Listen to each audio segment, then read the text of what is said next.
Hello friends, welcome back to my YouTube channel Krishnala classes.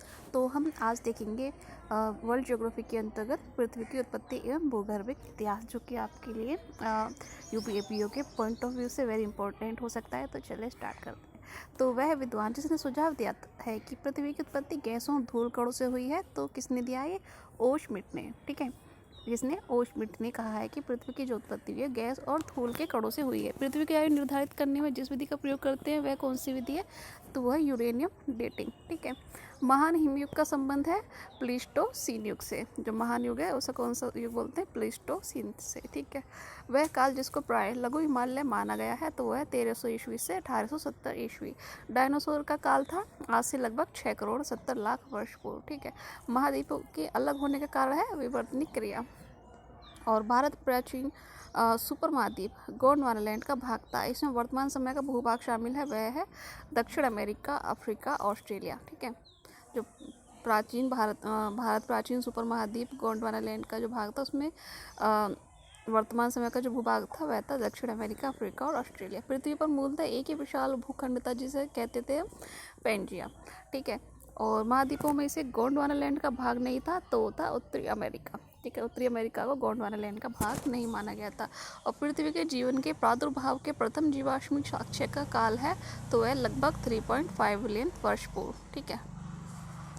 और वे घटनाएं जिसने जीवों के विकास को प्रभावित किया होगा, तो होता महाद्वीपीय विस्थापन एवं हिमानी चक्र। ठीक है। महाद्वीपीय विस्थापन और हिमानी चक्र वे घटनाएं हैं जिसने जीवों के विकास को प्रभावित किया था। और वलन क्रिया परिणाम है किसका? तो पर्वत निर्माणकारी बल का। जो वलन क्रिया है वह पर्वत निर्माणकारी बल का परिणाम है।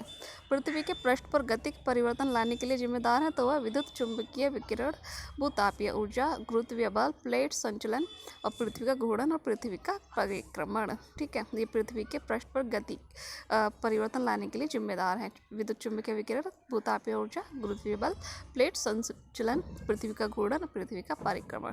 चट्टानें हैं, तो ये क्या है? तो इसका सही कहता है ना, परतदार चट्टानें पृथ्वी की सतह पर जलीय तंत्र द्वारा निर्मित होती हैं। जो परतदार चट्टानें हैं वो पृथ्वी की सतह पर, ठीक है, कहाँ पर? पृथ्वी की सतह पर जलीय तंत्र के द्वारा निर्मित होती हैं। और परतदार चट्टानों के निर्माण में पूर्व विद्यमान चट्टानों का क्षरण सम्मिलित होता है। मतलब जो पहले कभी जो चट्टान रही थी, जो उनका क्षरण हुआ, जो झड़ा उनसे जो धूलकण उनसे बनी होती हैं। ठीक है। उनके टूट कर बिखर जाने से जो क्षरण होता है ना, उसी से बनी होती हैं। परतदार चट्टानों में जीवाश्म होते हैं। ठीक है। और परतदार चट्टानें विशिष्ट रूप से परतों में पाई जाती है, मतलब एक के ऊपर एक परत चढ़ी होती है ना, इस तरह से। अवसादी शैलों के लिए कथन सत्य है कौन सा? तो ये शैलें स्तरों में निक्षेपित हैं। तो कौन सी? अवसादी शैलें। बलुआ पत्थर एक परतदार चट्टान है क्योंकि वह पानी के नीचे बनती है। ठीक है। बलुआ पत्थर एक परतदार चट्टान है क्योंकि वह पानी के नीचे बनती है। और आग्नेय चट्टानों के लिए सत्य कथन है, तो वह क्रिस्टलीय तथा अक्रिस्टलीय दोनों ही होती हैं। ठीक है। जो आग्नेय चट्टान है, अगर क्वेश्चन पूछ लिया जाए तो क्रिस्टलीय है या फिर अक्रिस्टलीय, दोनों हैं। और कांग्लोमरेट, ग्रेनाइट, शेल एवं बलुआ पत्थर में से एक चट्टान में जीवाश्म नहीं पाए जाते हैं, तो वो ग्रेनाइट में। ठीक है। रूपांतरित चट्टानों की उत्पत्ति होती है तो आग्नेय तथा तलछटी दोनों से। ठीक है। और ग्रेनाइट उदाहरण है आग्नेय चट्टानों का। अवसादी शैल का उदाहरण है बालू का पत्थर, चूना पत्थर और शैल आदि। ठीक है। अवसादी चट्टानों का जो अवसादी शैल है वो बालू का पत्थर, चूना पत्थर और शैल, और ग्रेनाइट आग्नेय चट्टानों का। ठीक है। तो अब जो हमारा नेक्स्ट टॉपिक रहेगा ज्वालामुखी और भूकंप हम देखेंगे नेक्स्ट वीडियो में। तब तक के लिए धन्यवाद। Thanks for watching.